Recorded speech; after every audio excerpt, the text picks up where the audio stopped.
Good morning, my friends, wherever you are. I'm on the east coast of the United States, and at this moment it's about 11:23 East Coast time in the United States, the human construct that we have agreed to. And today I wanted to continue on our journey from human to meta-human. And I wanted to share with you my idea of how to live a miraculous life. Looking back at my own life,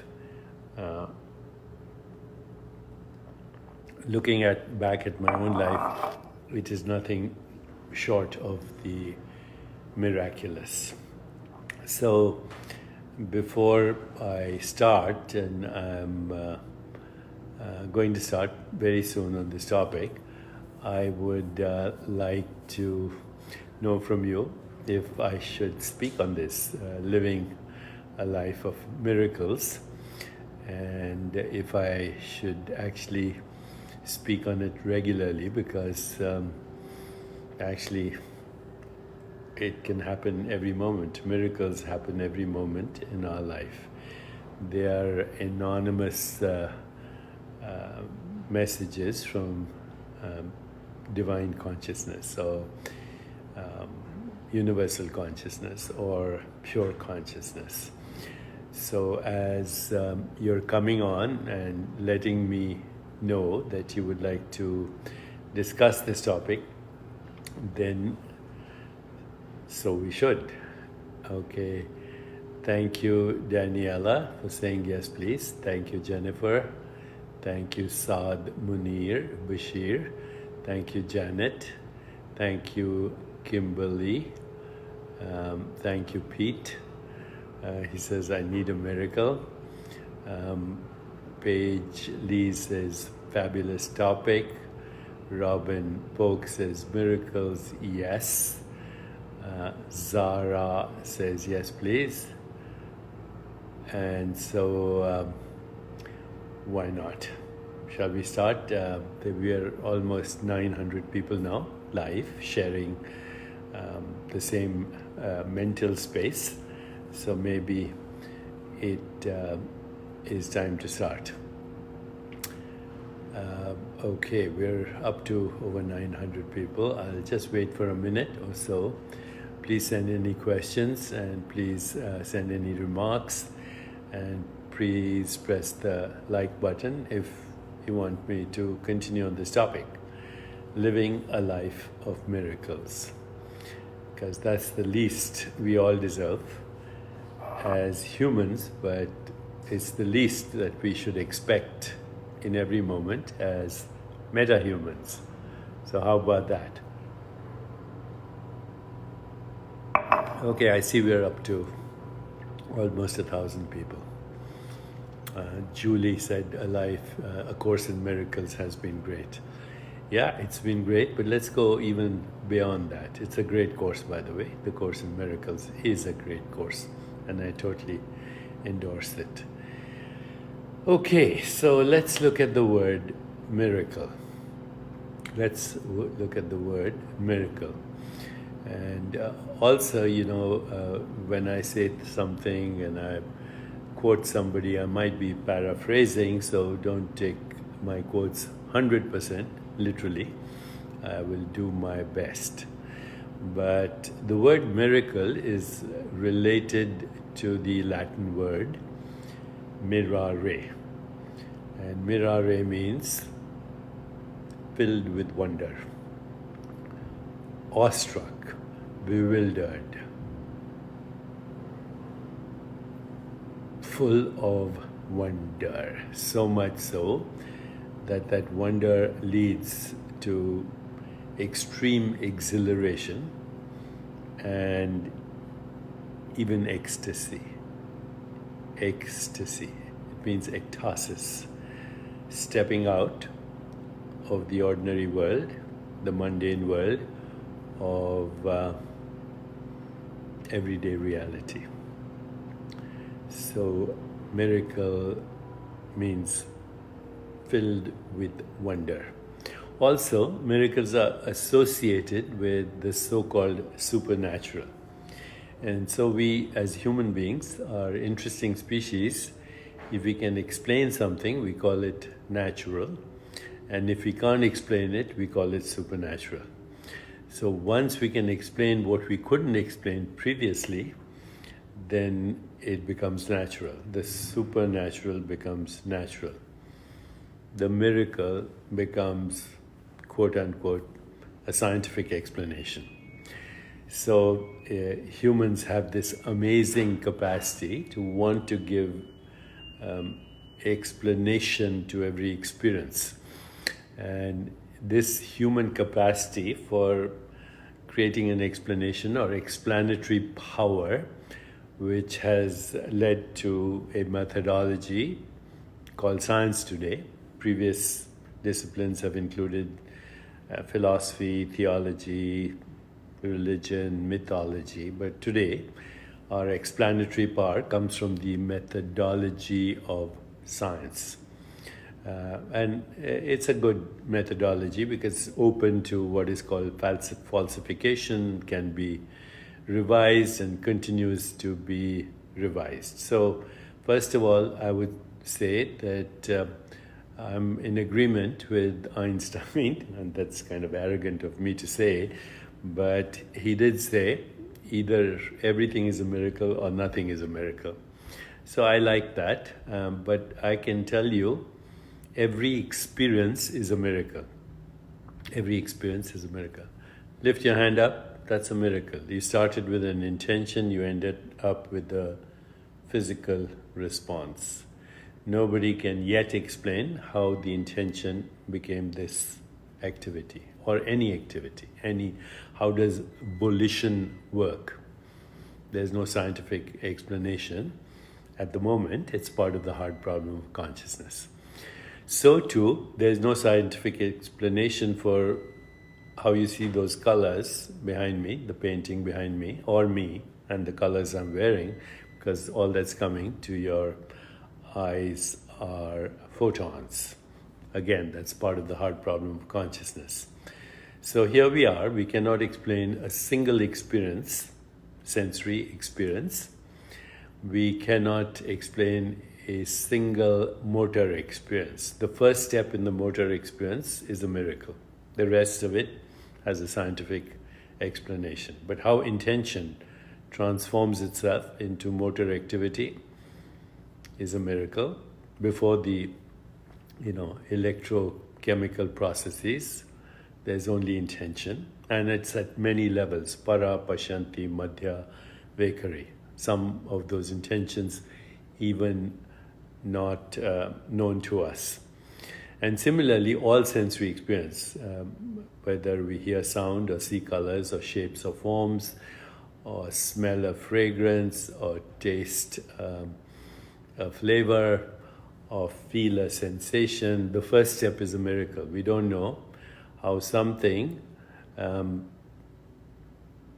is purely electrical information going from our five senses to our body, how does that create the experience of everything that we call reality? Sensations, images, feelings, thoughts, perceptions. And I've dealt with that many times, so excuse me, I'm repeating myself. But now, the key to how to live a life of miracles, how to live a life of miracles in every moment of our existence. So here's the key, and I'll repeat it many times. So if you miss it out, then come back to it, okay? Here's the key. Remember that our worldview shapes our world experience.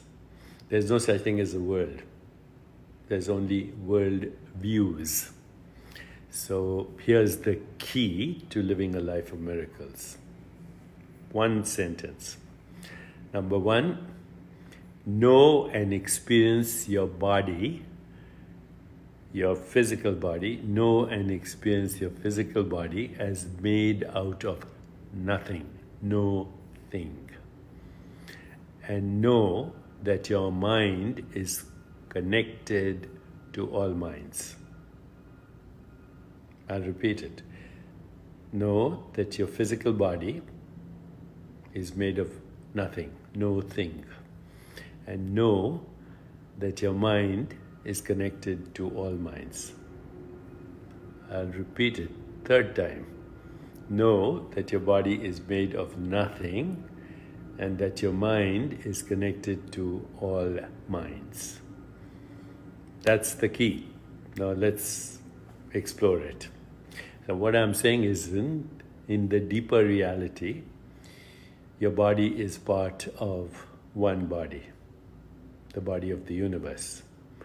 And in the deeper reality, your mind is part of one mind, the universal mind. Once again, in the deeper reality, your body is part of one body, which is the universe. And in the same deeper reality, your mind is part of one mind, the universal or divine mind. If you get that totally intellectually and experientially, you're done. You can live miracles right now, in every moment. Okay, so let's explain this. Okay, first look at your body purely from a physical aspect, from a physicalist aspect. Your body is made of atoms and molecules and particles and stardust, and that stardust is recycling as your body right now. In fact, according to many hypothetical mathematical calculations based on radioactive isotope studies, you have in your body right now 1 million atoms that were once in the body of Jesus Christ or Buddha or Moses or Genghis Khan or anyone else that you want to think about. So right now, your body is the recycling of all bodies. And that includes plants, animals, other humans, stardust. There's just your body is the recycling activity of all bodies. No need to, belabor this point. In 1 year, you replace 98% of all the atoms in your body. So your body is all bodies recycling as the body you have right now. Okay, scientifically. Secondly, your breath is this atmosphere, recycling. So your breath is the breath of all breathing sentient beings right now. Your breath is the breath of all sentient beings, including trees that are breathing in carbon dioxide and breathing out oxygen, which you can breathe. Your breath is all breaths. And so we can say that in the deeper reality, my body, your body, is actually the same body, okay, appearing differently, of course. But we can also go beyond that. Our mind is inseparable from all minds. How do we even define mind? What is the location of mind?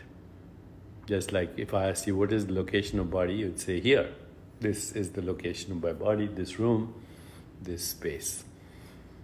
An illusion, but nevertheless, you would claim that your body has a location. You would also claim that your mind has a location. You'd point to your head, the brain. But in the deeper reality, that's not true, either of the body or of the mind. So, all these years I've been looking for a good scientific definition of the mind.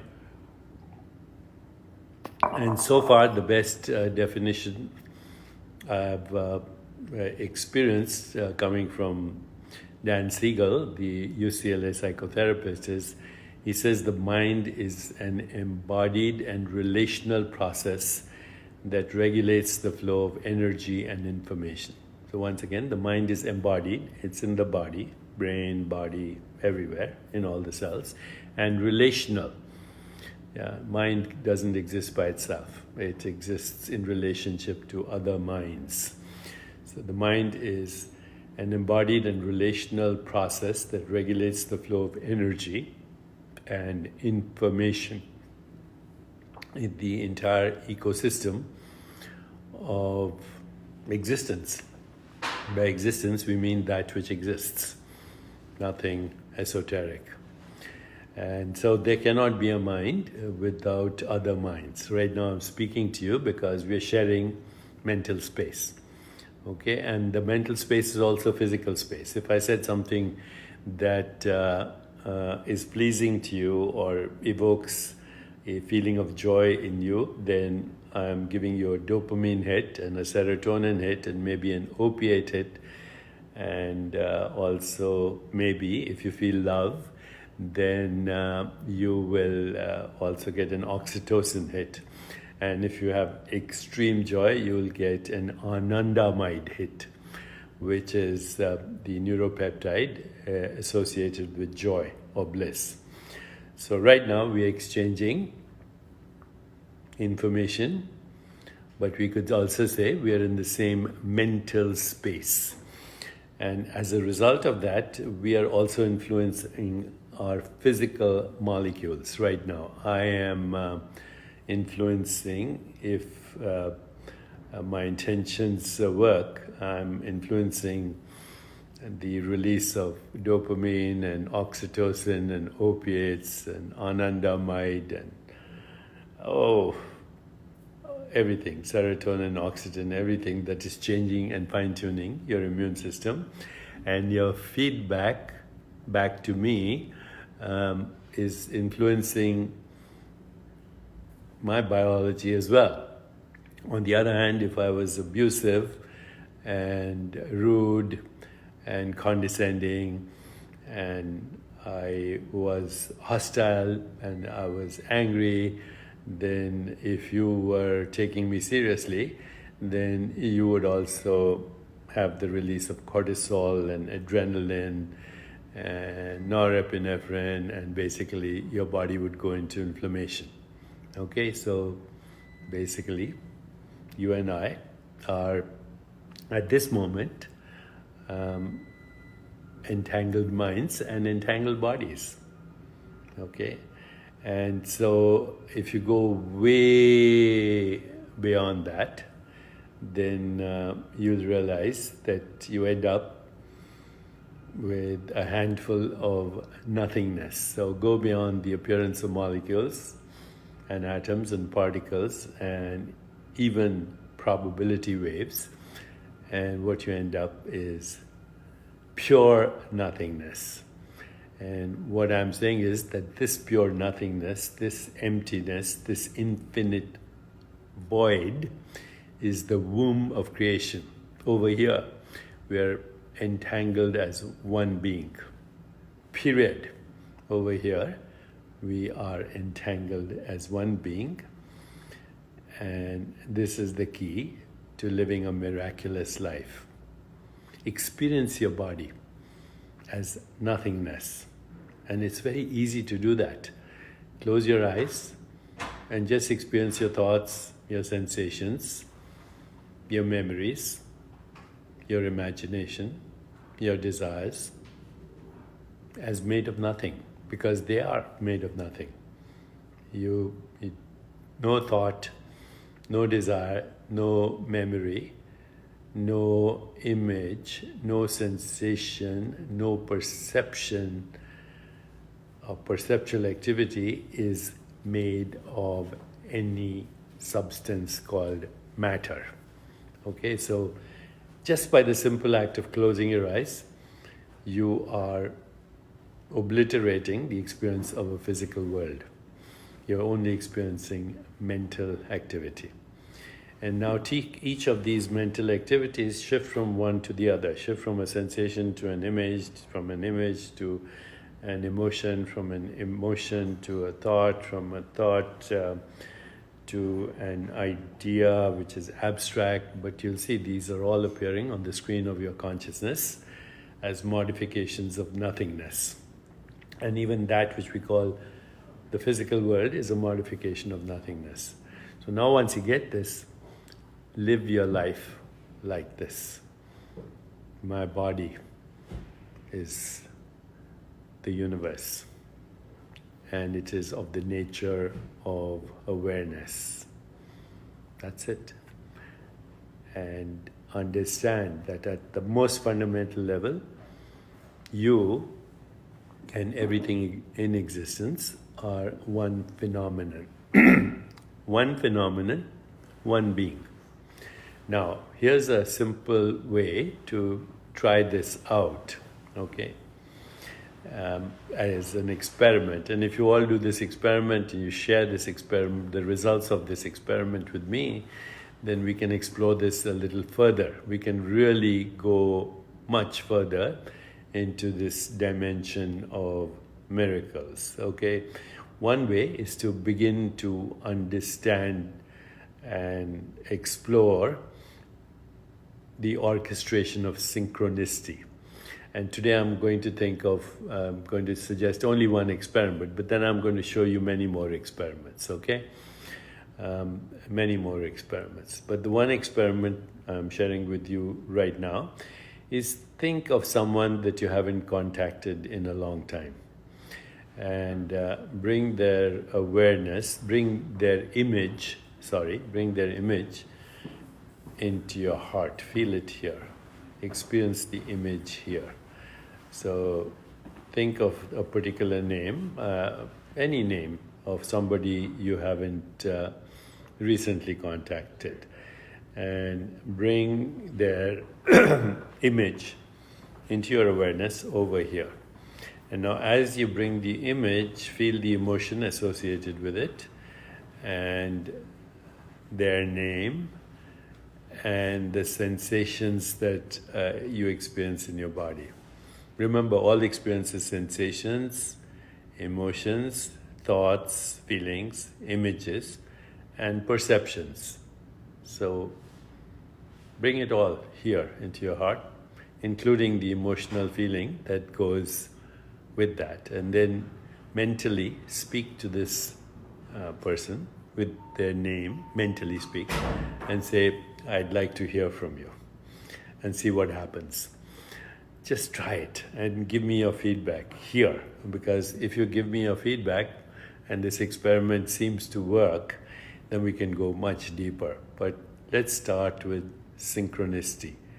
I've spoken about this elsewhere. Synchronicity is a conspiracy of improbable events. It is orchestrated through acausal, meaningful interactions, acausal without cause. It is orchestrated in a domain of non-locality, beyond space and time. It moves you to a higher level of awareness and participation with cosmic creativity. It convinces you that your intentions have infinite organizing power. It transforms your identity from a physical being to a non-physical being that is made out of awareness and consciousness. It gives you great emotional fulfillment. It allows you to know that there is meaning and purpose to your existence, and it convinces you that the miraculous is happening all the time. So we can explore this in great detail, and if you would like to explore this further, let's do it. Leila says, the universe listens. Yeah, but in the deeper reality, there's no universe. It's a projection of consciousness and how it appears to us as a species of consciousness.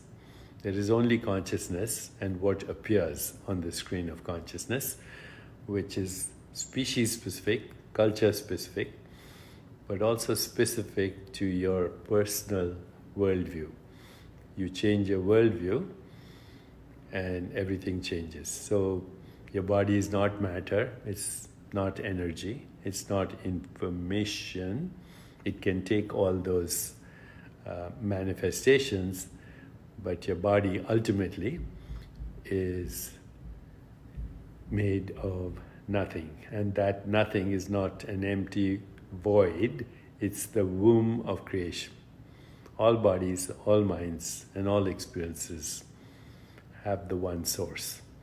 And beyond the secret passages and the dark alleys and the ghost-filled attics of your mind, you are that one source. Thank you.